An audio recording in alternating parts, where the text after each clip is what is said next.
இந்த குட்டி கிரீன் விநாயகர் சிவானி குட்டி யூடியூப்பை பார்த்து பண்ணினது. சிவானி குட்டியோட அவளோட 2 ஃப்ரெண்ட்ஸ் சேர்ந்து விநாயகர் சதுர்த்தி ப்ரோக்ராமில் டான்ஸ் பண்ணறதா இருந்துச்சு.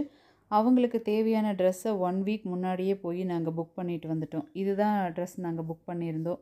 Black colour top, black colour pant, அந்த எல்லோ கலர் கோட்டும். இங்கே ஏன் முன்னாடியே புக் பண்ணணுன்னா, அந்த 1 வீக்கும் வந்து எல்லா சொசைட்டிலையுமே ப்ரோக்ராம் நடக்கும். ஸோ அதனால் முன்னாடியே புக் பண்ணி வச்சா தான் ட்ரெஸ் கிடைக்கும், இல்லைனா கிடைக்காது. ஸோ நாங்கள் புக் பண்ணிட்டு வந்துட்டோம். இது விநாயகர் சதுர்த்தி முடிஞ்ச அந்த 10 டேஸும் ஒரு விங்கில் இருந்துமே வந்துட்டு ஒரு நாள் நைட் எல்லாத்துக்குமே பிரசாதம் கொடுப்போம். எங்களோட விங்கில் கொடுத்த பிரசாதத்துக்கு என்னோடய ஃப்ரெண்டு வீட்டில் நாங்கள் போய் இந்த மாதிரி கொழுக்கட்டை பண்ணோம். எனக்கு முன்னாடி கொழுக்கட்டை பண்ண தெரியாது. அவங்களாம் அவ்வளோ சூப்பராக பண்ணுறாங்க. மோல்டு வச்சு பண்ணால் கூட அவ்வளோ பர்ஃபெக்டாக வராது. அவங்கக்கிட்டேருந்து நான் கற்றுக்கிட்டேன். அவங்க அளவுக்கு பர்ஃபெக்டாக எனக்கு வரல. அடுத்த வருஷம் இன்னும் கொஞ்சம் பெட்டராக பண்ணுவேன்னு நினைக்கிறேன். இது பிரசாதமெல்லாம் சாப்பிட்டுட்டு குட்டி பசங்க டான்ஸ் பண்ண ஆரம்பிச்சிட்டாங்க.